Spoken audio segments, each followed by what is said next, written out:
तर चला तर आपण बनवूया आज पाणीपुरी. तर मी हरभरे रात्री 4-5 तास मुरू घातली होती. आता आपण कुकरमध्ये याला उकळून घेऊया. तर मी जे पाणी नव्हतं ते फेकलं आणि थोडं जे होतं ते टाकलं.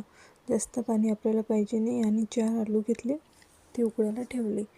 तर आपण आता जे पाणीपुरीचं पाणी बनवणार आहोत त्यासाठी घेतलेलं आहे मी धनिया, पुदिना, मिरची, लसूण आणि अद्रक.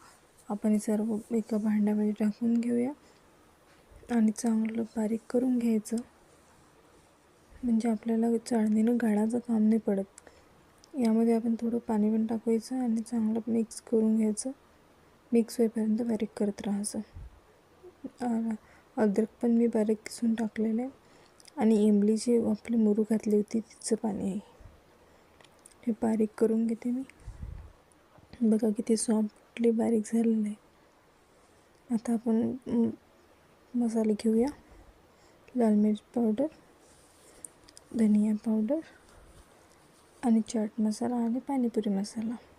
हा पाणीपुरी मसाला आहे, चाट मसाला वेगळा येतो. आणि हा आहे चाट मसाला. आणि आपण तुम्ही काळं मीठ पण टाकू शकता, साधं मीठ पण टाकू शकता. मी घेतलेलं आहे ब्लॅक सॉल्ट, म्हणजे काळे मीठ. कोणी सेंधी मीठ पण म्हणते. बघा आपण आता हे पूर्ण पाणीमध्ये टाकून घेऊया. आणि यामध्ये मी 1 ग्लास पाणी टाकते. ते चांगलं मिक्स करून घेते.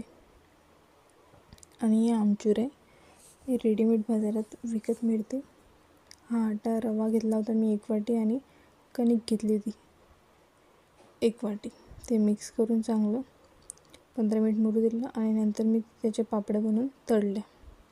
बघा किती सुंदर फुगलेले आहे आपले पाणीपुरी, एकदम क्रिस्पी बनलेलं आहे. यानंतर आपण बनवूया इमलीची चटणी. तर मी जी इमली मुरू घातली ते फेकली, त्यामध्ये बी होते ती, आणि चाळणीनं गाळली. त्यामध्ये अर्धा वाटी गूळ टाकला, लाल मिर्च पावडर, धनिया पावडर आणि मीठ टाकलं. यामध्ये थोडं पाणी टाकूया, ते पण मिक्स करूया, गदकवी देऊया.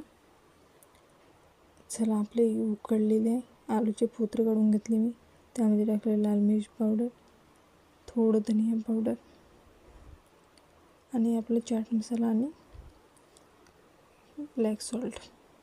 हे इमलीचं पाणी आहे.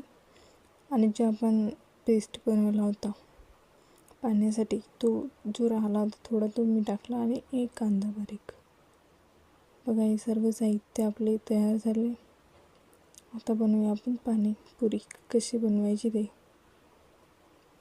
आधी पाणीपुरीची पुरी राहते ती फोडून घेतली मी. त्यामध्ये टाकले आलू, जो आपला मस्त मसालेदार बनवला होता. त्यानंतर आपण शेव टाकायची. बाजारात मिळते हे शेव, टाकू शकता तुम्ही. बघा, आणि रेसिपी जर तुम्हाला आवडली असेल तर लाईक करा, शेअर करा, सबस्क्राईब करा.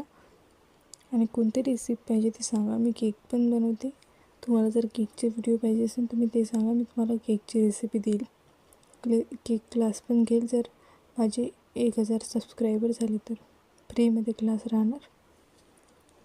बघा आपले गोष्टीमध्ये पाणीपुरी बनवून तयार झाली. तर लाईक करा.